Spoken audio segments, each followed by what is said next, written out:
सर्ववेदान्तसिद्धान्त गोचरं तमगोचरं गोविन्दं परमानन्दं सद्गुरुं प्रणतोऽस्म्यहम्। ॐ शान्ति शान्ति शान्तिः।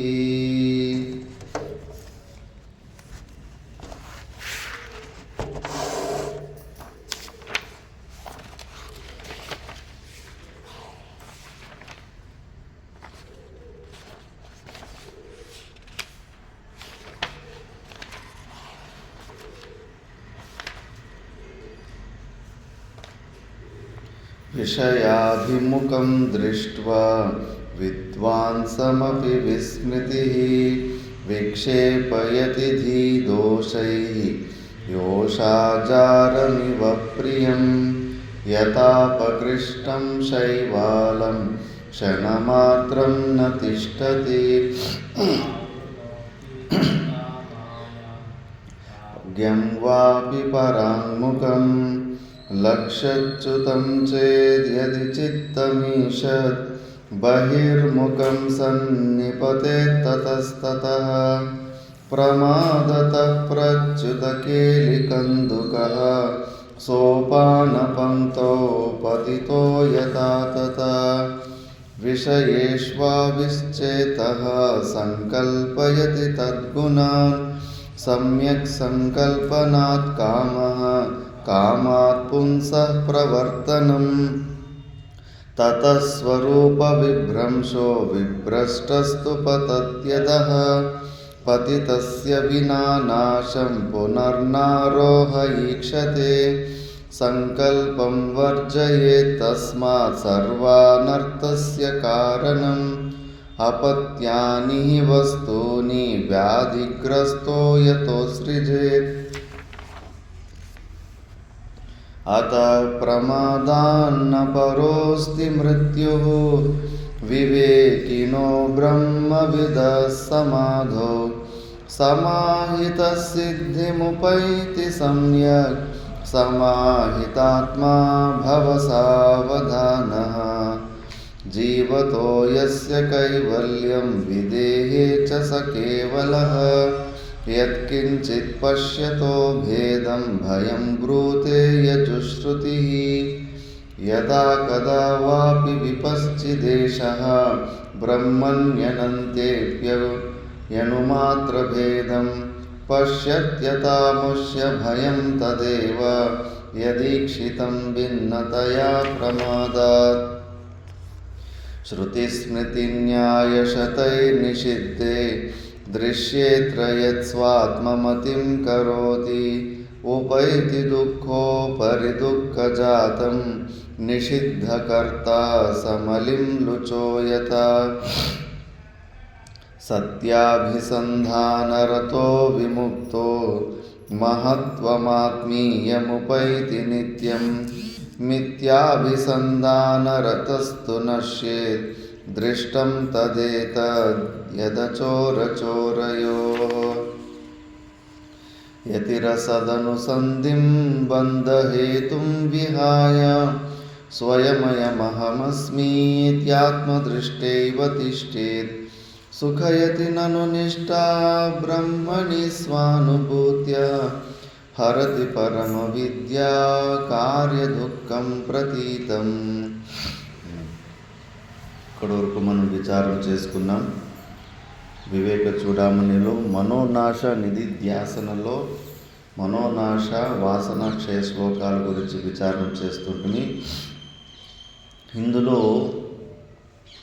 3 పూర్వజన్మ వాసనలు, ఆ వాసనల ప్రభావం వల్ల మనకు ఆ విషయ చింతనలు, ఆ విషయ చింతనల వల్ల ఆ విషయాలని పొందాల అనే క్రియలు, ఇవి మూడిటిని నిరోధించుకోవాలని చెప్పేసి ఈ శ్లోకాలు చెబుతున్నాయి.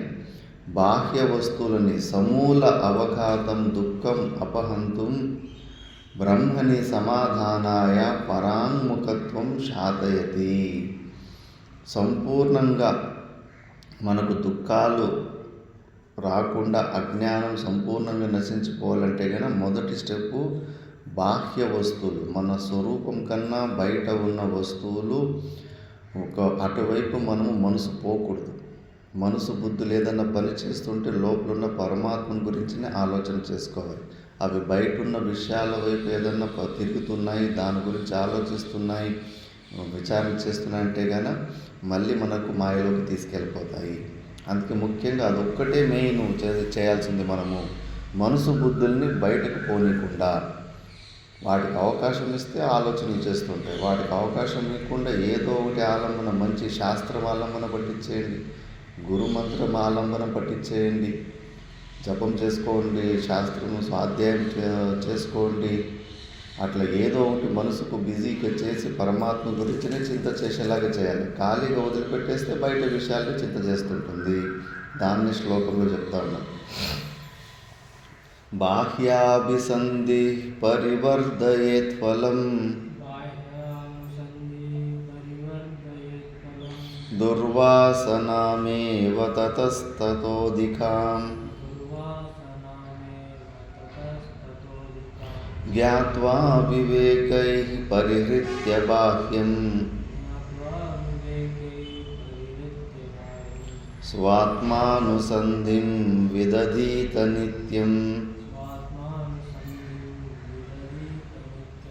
బాహ్యాభిసంధి పరివర్ధయేత్ ఫలం దుర్వాసనామేవ తతస్తతోధికాం జ్ఞాత్వా వివేకైః పరిహృత్య బాహ్యం స్వాత్మానుసంధిం విదధీత నిత్యం.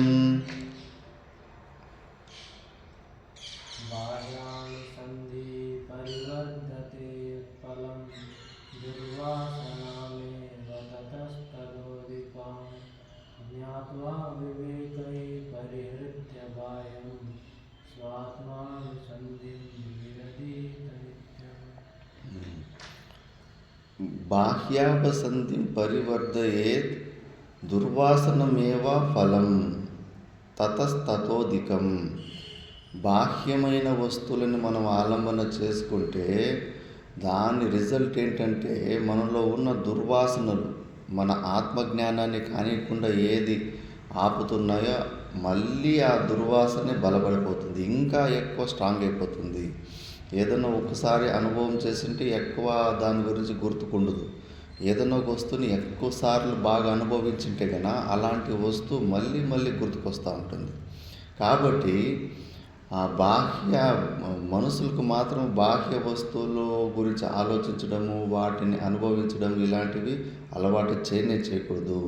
దీన్ని సూక్ష్మంగా తెలుసుకొని వివేకై జ్ఞాత్వా పరిహృత్య బాహ్యం, ఈ బాహ్య వస్తువుల చింతనల్ని చంపుకొని స్వాత్మానుసంధిం విదధీత నిత్యం, ప్రతి క్షణము ప్రతిరోజు మన ఆత్మనే మనం తెలుసుకుంటూ ఉండాలి, పరమాత్మనే తెలుసుకుంటూ ఉండాలి. అప్పుడు బయటపడతాము. బాహ్యానుసందేహే బంధకత్వం ముక్త్వా తన్నిరోధే క్రమేణ పరమ పురుషార్థం ఫలం మాహ. ఒకవేళ నువ్వు ఆ బాహ్య మనసును బాహ్యంకు పోకుండా కేవలం పరమాత్మను చింత చేస్తే నీకు ఏమేమి లాభాలు వస్తాయని నెక్స్ట్ శ్లోకంలో చెప్తా ఉన్నారు. బాహ్యే నిరుద్ధే మనస ప్రసన్నత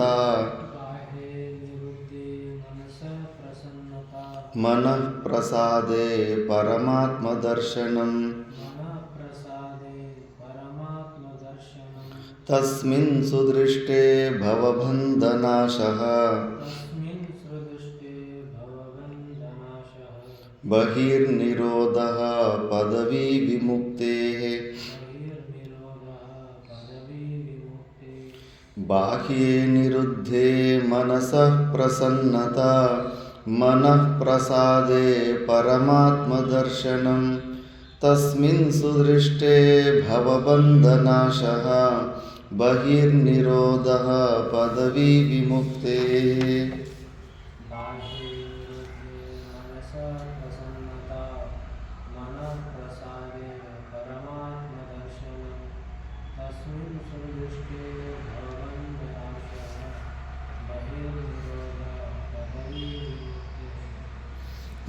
బాహ్య వస్తువులని నిరోధిస్తే ఏమవుతుందంటే మనసు బయటకు పోకుండా మనస ప్రసన్నత, మనసులో ప్రసన్నత వస్తుంది.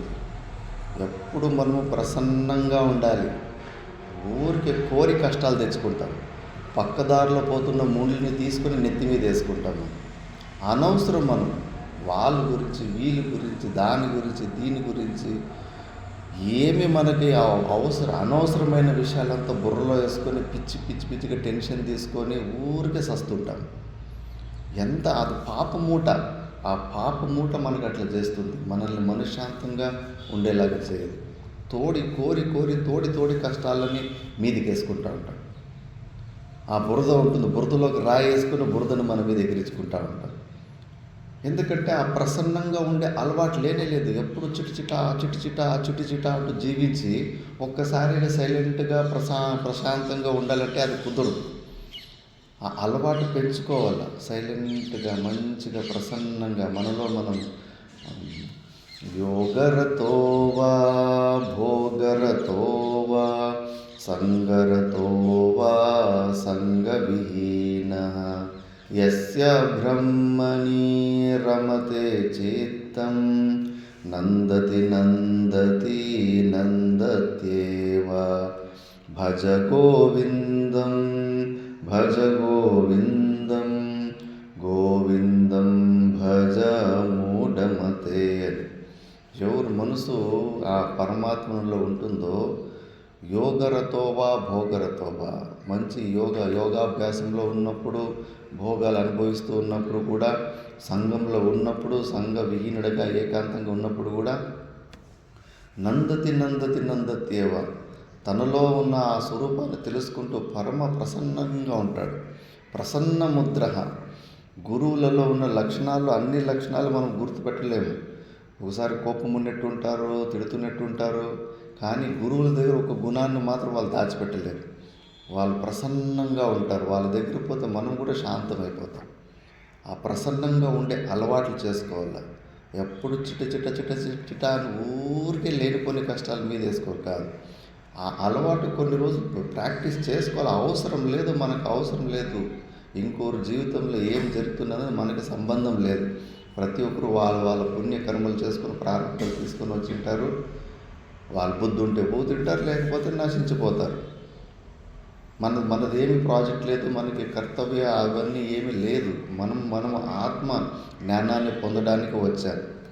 ఆ ఆత్మ ప్రసన్నత, మనము ఆనందాన్ని పొందితే కానీ మళ్ళా ఈగలు బెల్లం దగ్గరికి వచ్చినట్టు నిజంగా మనం అంత సంతుష్ట ఆత్మలైతే, నిజంగా అంత ప్రసన్న ఆత్మలైతే మందే మన దగ్గరికి వస్తారు.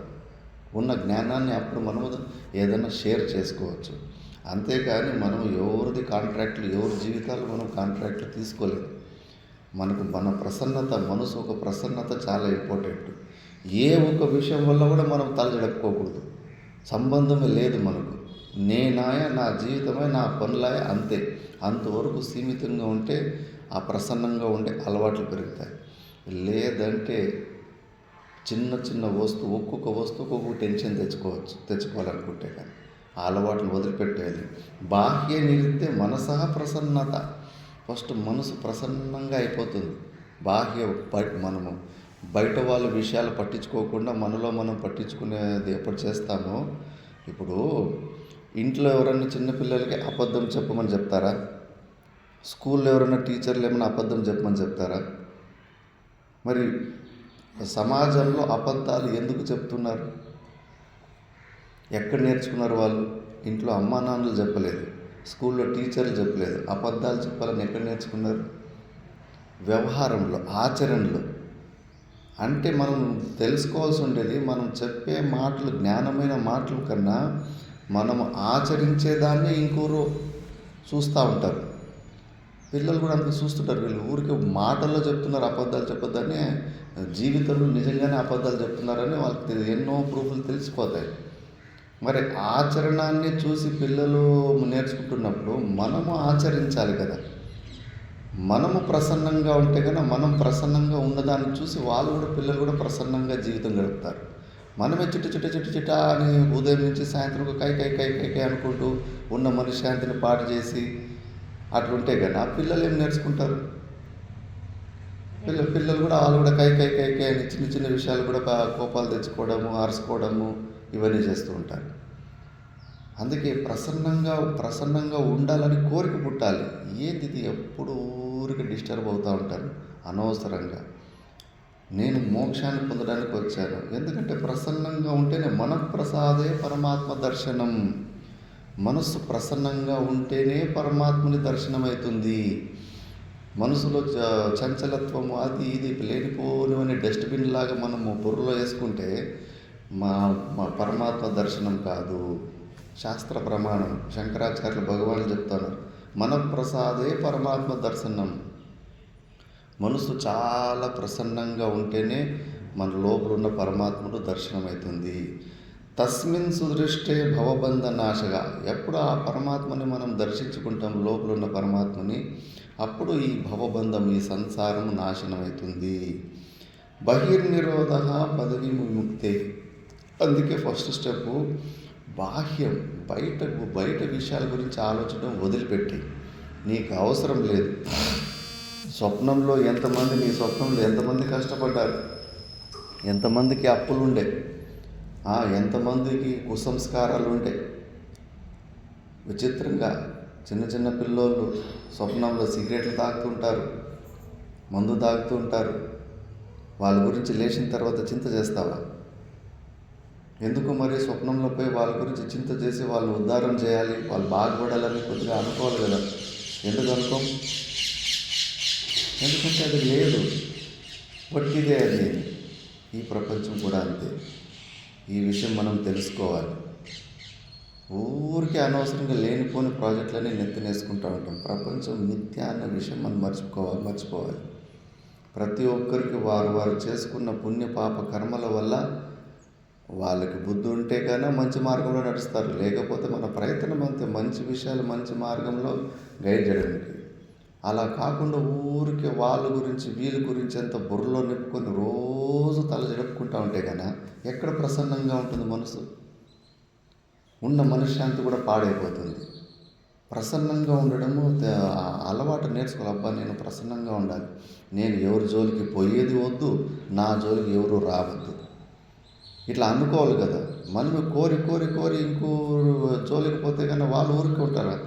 వాళ్ళకు తెలుసు ఏమి చేస్తే ఆ వ్యక్తికి దుఃఖం వస్తుందని వాళ్ళకు కూడా తెలుసు. వాళ్ళు కావాల్సిన మనం దుఃఖంగా పెట్టాలని చెప్పేసి అలాంటి పనులు ఎక్కువ చేస్తూ ఉంటారు. కాబట్టి ఇవన్నీ మనం బాహ్యే నిరుద్ధి. మనసును కొద్దిగా బయట విషయాల గురించి ఆలోచించుకోవడం, బయట వాళ్ళ గురించి పట్టించుకోవడము ఆపేయాలి. అప్పుడే మనసు ప్రసన్నంగా ఉంటుంది. మనం ఎవరిని తిద్దడానికి కాదు, మనం తిద్దుకోవడానికి వచ్చాం. ఈ సత్యాన్ని మనము తెలుసుకోవాలి. అప్పుడు మనం ప్రసన్నంగా ఉండే అలవాటు పెరుగుతూ ఉంటుంది. అప్పుడు అట్లుంటేనే పరమాత్మ దర్శనం. అందుకే బాహ్య నిరోధం చేసుకోవడమే ఫస్ట్ యుక్తి. ఆ యుక్తి దాన్ని నిరోధం చేసుకోకుండా పోతే ఏమీ ప్రయోజనం లేదు. ఇప్పుడు మనమే ఆకలిగా ఉండి ప్రపంచంలో ఉన్న వాళ్ళ ఆకలితో తీరుస్తామంటే కన్నా మూర్ఖత్వమే. మనమే దుఃఖంలో ఉండి మనకే తెలియదు గతి లేదు, ఆనందం అంటే ఏమి, శాంతి అంటే ఏమి అని మనకే తెలియదు. మనం ఇంకూరికి శాంతిని పంచడానికి పోవడం అది మూర్ఖత్వం. ఫస్ట్ మనం ఆ స్వరూప జ్ఞానాన్ని పొందే వరకు అన్నీ వదిలిపెట్టాలి. మన దినచర్య మనకి ముఖ్యమంతే. వాడేం చేస్తున్నాడు, వీడేం చేస్తున్నాడు మనకు అవసరం లేదు. మనసుకి బాహ్యం గురించి ఆలోచించడం వదిలిపెట్టేయాలి. ఎంత గురుగారు కానీ ఎక్కడన్నా కానీ ఎంత కర్తవ్యం ఇచ్చింటారో అంతవరకునే సీమితం చేసుకొని సైలెంట్గా మనలో మనం ఉండాలి. పట్టించుకోవాలనుకుంటే ప్రపంచమంతా ఉంది నీకు. అదేమో అంటారు కదా, తీటున్నోడు తోట పెట్టుకున్నాడు అని. మిరప తోట ఎవరైనా వేసుకుంటే కానీ విపరీతమైన కష్టం ఉంటుంది, కలుపు వస్తూ ఉంటుంది. నీళ్ళు కట్టుకుంటాను, ఒకవైపు కలుపు తీసుకుంటాను, ఒకవైపు మందు కొట్టుకుంటూ ఉండాలి. వాడికి ఫుల్ పని అంటే పని. లాస్ట్ వరకు మిరప తోట వేసుకుంటే అక్కడ అంటారు తీటున్నోడు తోట పెట్టుకున్నా అని చెప్పేసి.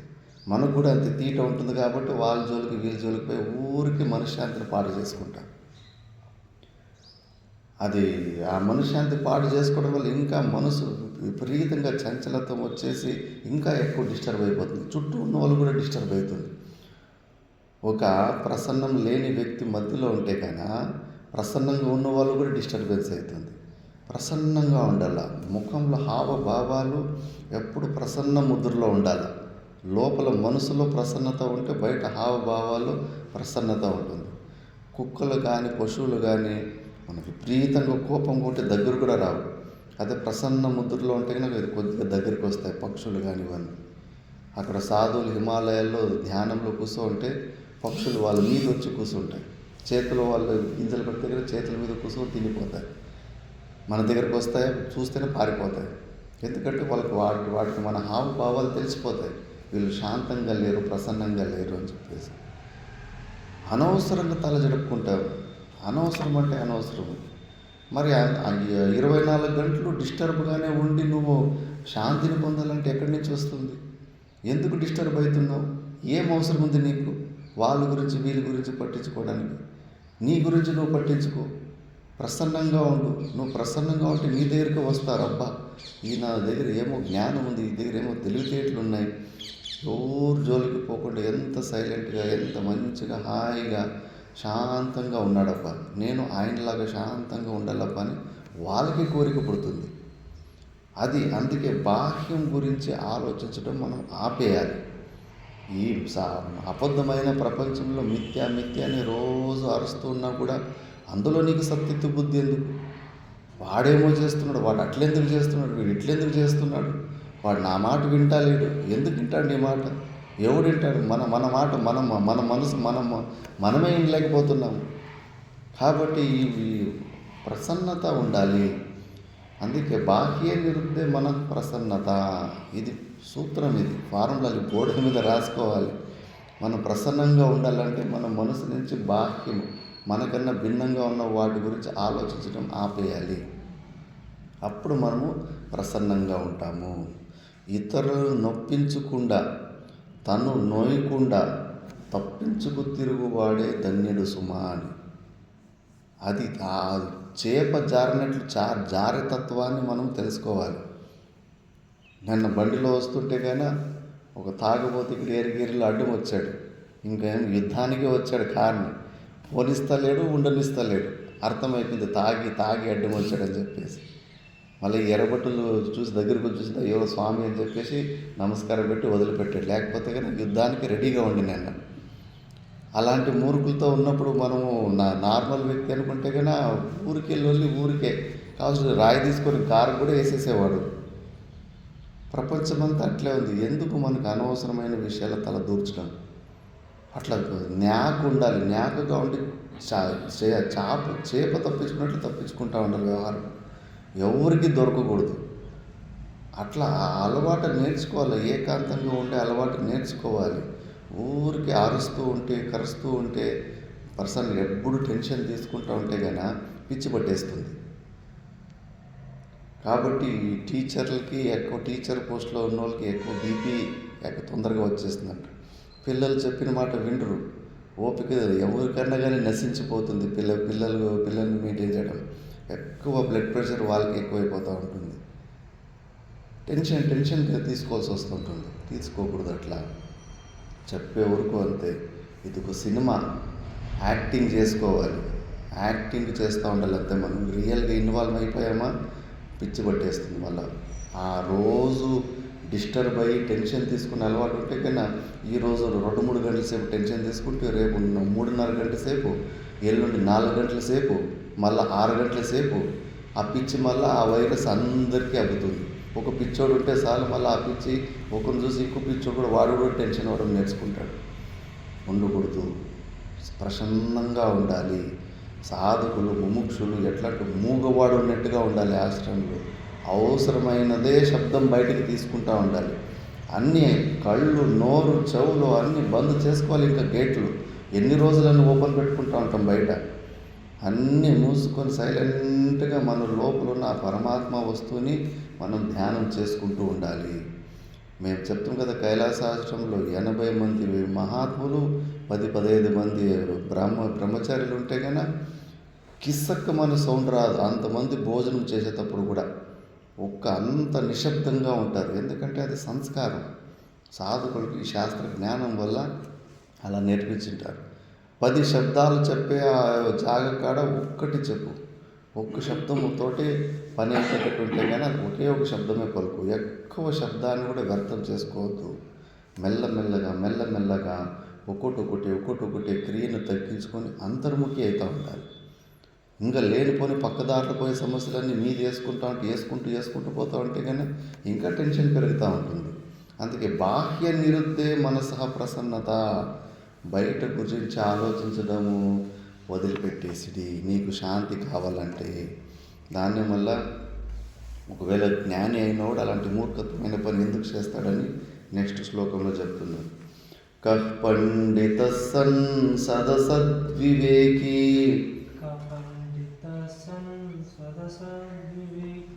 శృతి ప్రమాణః పరమార్థదర్శి జానన్ హి కుర్యాదసతోవలంబం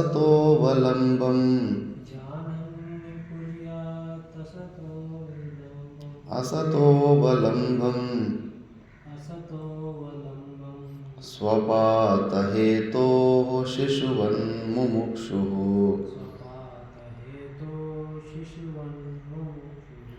కః పండితః సన్ సదసద్వివేకీ శృతి ప్రమాణ పరమార్థదర్శి జానన్ హి కుర్యాదసతోవలంబం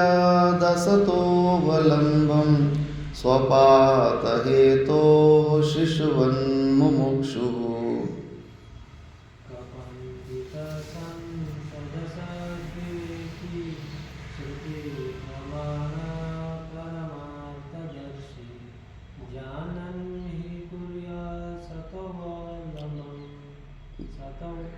జానన్ హి కుర్యాదసతోవలంబం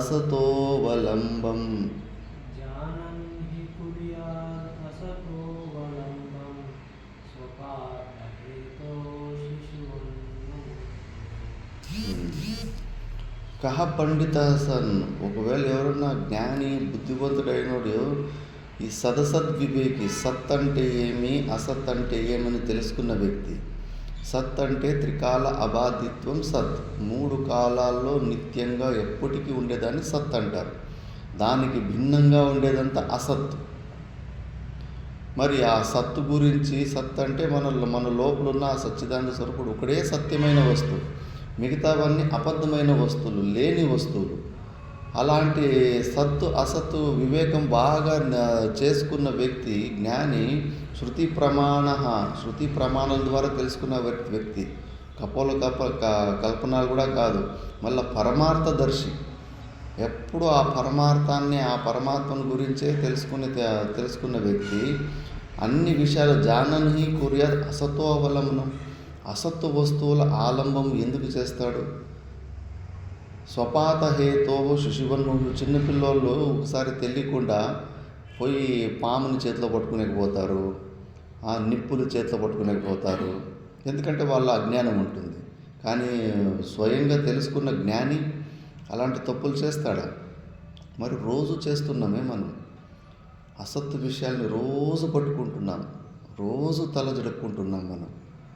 అది లేని వస్తువు. శాస్త్రం చెప్తాంది, గురువులు చెప్తాను, నాయనా అది లేదు, రియల్ కాదు. ఆ మనుషులు ఎవరు రియల్ కాదు, అంత డూప్లికేటు, భ్రాంతిలాగా. ఎండమావలు, ఎడారిలో కనిపించే ఎండమావలు. ఆ ఎండమావల గురించి నువ్వు టెన్షన్ తీసుకుంటే అది నీ తప్పే అవుతుంది. ఎందుకు అనవసరంగా వాటి గురించి నీ మనసును పాడు చేసుకుంటావు? ఏమైతే నీకేమి? ఆ భగవంతుడే సైలెంట్గా కూర్చో ఉన్నాడు, నిర్గుణ నిరాకరణ పరమాత్ముడు. ఇన్ని వెరైటీలు, ఇన్ని విచిత్రాలు, ఇంతమంది దుష్టులు, దొంగలు, ఒకరు ఎంత రాక్షసులు ఉన్నారు. ఇప్పుడు అగ్గి పెట్టేసి కాల్ చేస్తూ ఉన్నారు. అవన్నీ చూసి ఆ భగవంతుడే భగవంతుడే సైలెంట్గా, నీకెందుకు అనవసరంగా టెన్షన్ తీసుకుంటున్నావు? లేని వస్తువులు ఇవంతా పొట్టి నాటకమేది, జగన్నాటకం నడుస్తూ ఉంది. ఈ నాటకంలో నువ్వు రియల్ అనుకుని ఎందుకు ఇన్వాల్వ్ అయిపోయి ఎందుకు టెన్షన్ తెచ్చుకుంటావు? ఒకవైపు ఏమో జ్ఞానిలాగా తెలుసుకున్న వాళ్ళలాగా అనిపిస్తుంది, ఇంకోవైపు మూర్ఖుడిలాగా మళ్ళా అసత్తు విషయాన్ని పట్టుకుంటూ ఉన్నావు. అసత్తు విషయాలు పట్టుకుంటే అన్ని భేదబుద్ధులు వచ్చేస్తాయి. ప్రతి ఒక్కడు అవలక్షణాలు చూసి మనం డిస్టర్బ్ అయిపోవాలి. ఆ పోలీస్ స్టేషన్లు ఉంటారంట, వాళ్ళకి ఉదయం నుంచి సాయంత్రం వరకు అన్నీ ఇలాంటి కేసులే. భార్య భర్తను చంపిన కేసులు, భర్త భార్యను చంపిన కేసులు, పిల్లలు అమ్మా నాన్న చంపిన కేసులు అట్లంతా మా క్రిమినల్ కేసులు అవి ఇవి ఉదయం నుంచి సాయంత్రం వరకు విని విని మొత్తం బుర్ర పాడైపోయింటుందంట. అదే ఎప్పుడు రోజు నిధిధ్యాసనం చేసి వాళ్ళకు ఫస్ట్ పుట్టిన కొడుకులు కొద్దిగా నార్మల్గా ఉంటారట. మళ్ళీ పుట్టిన పిల్లలు కూడా క్రిమినల్ లాగా తయారైపోతారట. ఎందుకు మళ్ళా వాళ్ళ పిల్లలు కూడా పోలీసుల పిల్లలు క్రిమినల్ లాగా ఎందుకు తయారైపోతున్నారంటే వాళ్ళ ఇంట్లో క్రిమినల్ చేసే పనుల గురించి నిధిధ్యాసనం, దాని గురించి చెప్పుకోవడము, దాని గురించి చింతన చేయడము, ఇంక దేని గురించి మనం ఎక్కువ మాట్లాడుకుంటుంటాము, ఎక్కువ చింతన చేస్తూ ఉంటాము, అవే మనం అయిపోతాం. వాళ్ళ పిల్లలు అట్లా ఎక్కువ క్రిమినల్స్ అయిపోతూ ఉంటారు. మరి మనం ఆలోచించాలి కదా, దేని గురించి మనం ఆలోచిస్తాము అదే మనం అయిపోతామని. మరి అసత్తు ఇదంతా అబద్ధము, కానీ లేని వస్తువులు ఊరికే వట్టికి కనిపిస్తున్నాయి, దాని గురించి నువ్వు పట్టించుకోవడం వదిలిపెట్టే అంటే వదలలేకపోతున్నాం. ఎగిరెగిరిపోతున్నాము, యుద్ధాలకి పోతున్నాము, కోరి మరి కష్టాలు కోరుకుంటున్నాం. వదిలిపెట్టేయాలి. ఇదంతా అబద్ధము, ఇది సత్యం కాదు, భ్రాంతి, ఇది మాయ, ఇది యామాస మాయ.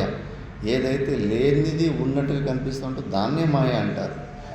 ఆ టెన్షన్ వదిలిపెట్టే, ఆ రిస్క్ను వదిలిపెట్టేసి ఇందులో ఇన్వాల్వ్మెంట్ కావద్దు. నువ్వు ఎక్కువ ఇన్వాల్వ్ అవుతా ఉంటే ఇంకా ఎక్కువ సత్యంగా కనిపిస్తూ ఉంటుంది ప్రపంచము. వదిలిపెట్టేయాలి. చూసి చూడనట్టు, వినినట్టుగా అవసరం లేదు. ప్రతిదానికి రియాక్షన్ ఇవ్వాల్సిన అవసరం లేదు. ఎంత సైలెంట్గా ఉంటే వాగీంద్రియానికి కట్టేసుకోవాలా. ఇప్పుడు ఆయనకు ఒక ఫెసిలిటీ ఉంది. కొద్దిగా శాస్త్ర శ్రవణం చేసేసి ఉంటే కన్నా చెవులు తనంతకు తాను వినపడకుండా పోతే ఎంతో బెనిఫిట్స్. నోరు కూడా అంతే. మనకంతా శ్రవణం అనేది ధ్యాసనికి తానంతకు తాను మూగుబోళ్ళ దగ్గర కొద్దిగా నాలుగు కట్ట అయిపోతే చాలు, మంచిది. ఇంకా శబ్దం చెప్పాల్సిన అవసరం లేదు, పనికిరాని వినాల్సిన అవసరం లేదు. ఆ పరమాత్మ గురించి మంచిగా చింత చేసుకొని ఉండొచ్చు. అన్నిటికీ బీగాలు వేసుకోవాలా. ఫస్ట్ బాహ్యేంద్రియానికి దమంతో బీగాలు వేసుకుంటే లోపల అంతరింద్రియానికి బీగాలు వేయచ్చు. కళ్ళు, నోరు నువ్వు అన్నీ వదిలిపెట్టేసాము, గేట్లు తెరిచి పెట్టుకుంటా ఉంటే నువ్వు ఎట్లా కంట్రోల్ అవుతాయి? అంతర్ముఖి ఎట్లయితాం? ధ్యానంలో కూర్చుని అలవాటు చేసుకోవాలి కదా. మెల్లమెల్లగా ఏమీ ఆలోచించకుండా సైలెంట్గా ఒక గంట సేపు, ఈరోజు 40 నిమిషాలు అంటే రేపు 45 నిమిషాలు, ఎల్లుండి 50 నిమిషాలు, అవతల ఎల్లుండి 55 నిమిషాలు, మెల్లమెల్లగా అంతర్ముఖి క్రియల్ని తగ్గించుకుంటూ ఆ యోగ నిర్వికల్ప సమాధి స్థితికి చేరుకోవాలి మెల్లమెల్లగా. లేకపోతే ఊరికే ఇంద్రియాలన్నీ ఓపెన్ పెట్టుకుంటూ ఉంటే కానీ మళ్ళా తెలియకుండా టక్కని మనం ఇన్వాల్వ్ అయిపోయింటాం. ఇన్వాల్వ్ అయిపోతే ఎవరికేం బాధ ఉంది? నీకే గుచ్చుకుంటుంది, నువ్వే దుక్కు అయిపోతావు. ఊరికే దుక్కి నీ ముఖం చూస్తేనే అర్థమైపోతుంది ఎంత టెన్షన్ తీసుకున్నావు, ఎంత దుఃఖాన్ని అనుభవిస్తున్నావు అని చెప్పేసి. అనవసరమైన విషయం. ఎవరు చెప్పారు నీకు? ప్రపంచంలో ఉన్న వాళ్ళ గురించి ఎంత తీసుకొని టెన్షన్ పడవాలి? ఎవరు చెప్పలేదు. నీ కర్తవ్యం కూడా లేదు, నీకు డ్యూటీ కూడా లేదు. నీలో నువ్వు వండుకొని మంచిగా మనశ్శాంతంగా ఉండేంత అవకాశం ఇచ్చాడు భగవంతుడు. ఉండలేకపోతున్నావు, గెలుపుకుంటా ఉన్నాం. ఊరికి అనవసరంగా గెలుపుకొని ఉన్న మనశ్శాంతిని పాడు చేసుకుంటాం. అందుకే బాహ్య వస్తువుల గురించి మొత్తం వదిలిపెట్టేయాలి. ఇంట్రెస్టే వదిలిపెట్టేయాలి. మనకి ఎన్నో విషయాలు కొన్ని ఇంట్రెస్ట్ ఉంటే అలాంటివి న్యూస్ ఛానల్లో చూడమని అదంటేనే వద్దప్ప నాకు ఇంట్రెస్ట్ లేదని వదిలిపెట్టేస్తాం. అంత ఇంట్రెస్ట్ పోగొట్టుకోవాలి ప్రపంచం మీద. ఆ ఇంట్రెస్ట్ పోగొట్టుకుంటే మనలో మనము ఎప్పుడు నందతేవ పరమానందంతో ఉంటాం. ప్రసన్న ముద్ర ఉంటుంది ఎప్పుడు. ఆ కళ్ళల్లో, ఆ ముఖంలో ఎవరైనా చూస్తే అబ్బా శాంతమూర్తినబ్బ, ఎంత శాంతంగా ఉన్నాడు. కాసేపు మాట్లాడాలనిపించాలి మనిషికి. ఇట్లా ఎప్పుడు మా కోపంతో, టెన్షన్ తోటి అబ్బో ఈయన మాట్లాడేదొద్దు, తప్పించుకొని వెళ్ళిపోవాలి ఈయన దగ్గర నుంచి, బాగా డిస్టర్బ్ అయినట్టున్నాడు. మనం గెలిపితే కానీ ఆయనకు ఆ దుఃఖానికి కారణాలు అవి ఇవి చెప్పి మన చెవులో డస్ట్బిన్లోకి వేసినట్టుగా ఆ చెత్తనంతా మన బుర్రలో దింపేస్తాడు. ఈయన మాట్లాడుకోకుండా తప్పించుకొని వెళ్ళిపోవాలబ్బా అనుకుంటారు. అది ప్రసన్న ముద్రలో శాంతంగా ఉంటే కానీ అబ్బా ఈయన దగ్గర ఏమో మంచి శాంతంగా ఉన్నాడు, ప్రసన్నంగా ఉంది. ఇలాంటి వాళ్ళు సంఘం చేయాలి. నేను కూడా అంతే శాంతంగా, అంతే ప్రసన్నంగా కావాలి అని చెప్పేసి అట్లా కూర్చుంటేనే ఏదన్నా మా లోపలున్న పరమాత్మను మనం దర్శించుకుంటాము. అందుకే పండితుడైన వాడు అలాంటి మూర్ఖమైన పనులు చేయడు. విపరీతంగా చిన్నపిల్లలు పాములు పట్టుకున్నట్టుగా. అందుకే అసత్తు వస్తువు ఇది. ఈ అసత్తు వస్తువుని ఆలంబం ఎందుకు తీసుకుంటాడు? అసలు శాస్త్రమే అవిద్యాఖ్యం అన్నాడు శంకరాచార్యులు. సర్వే శాస్త్రాన్ని విధి ప్రతిషేధ మోక్షపరాని అపి అవిద్య ఆఖ్యమని. ఈ శాస్త్రం మనం చదువుతున్న శాస్త్రమే అవిద్యలో ఉంది అని. అవిద్యలో ఉన్నప్పటికీ కూడా, స్వప్నంలో అంతా మిథ్య ఉన్నప్పటికీ కూడా కొన్ని క్యారెక్టర్లు ఉంటాయి. అక్కడ సింహం కనిపించినా, మళ్ళీ భూత ప్రేతాలు కనిపించినా ఆ అవస్థ నుంచి పైకి లేపేస్తాయి. అలా స్వప్నం సింహం లాంటిదంతే ఈ శాస్త్రం కూడా. ఇది కూడా అవిద్యనే, ఇది కూడా అజ్ఞానంలోనే పనిచేస్తూ ఉంది. జ్ఞానికి అవసరం ఏముంటుంది? శాస్త్రం. అజ్ఞానంలో ఉన్నాం కాబట్టి దీని అవసరం మనకు వచ్చింది.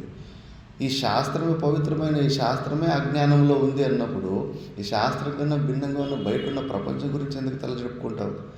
అసలు ఈ శాస్త్రం ద్వారా దీన్ని దాటి మళ్ళీ దీన్ని కూడా వదిలిపెట్టాలి మనం ఏదో ఒక రోజు. కాబట్టి చాలా జాగ్రత్తగా ఉండాలి. అనవసరమైన విషయాల్లో పట్టించుకోవడము వదిలిపెట్టేయాలి. కాబట్టి బాహ్య వస్తువుల ఆలంబన, అసత్తి, ప్రపంచముఖ ఆలంబన మనము తీసుకోవద్దు అని చెప్తున్నారు. మిగతాది నెక్స్ట్ క్లాస్లో చూద్దాం. ఓం పూర్ణమదః పూర్ణమిదం పూర్ణాత్ పూర్ణముదచ్యతే పూర్ణస్య పూర్ణమాదాయ పూర్ణమేవావశిష్యతే. ఓం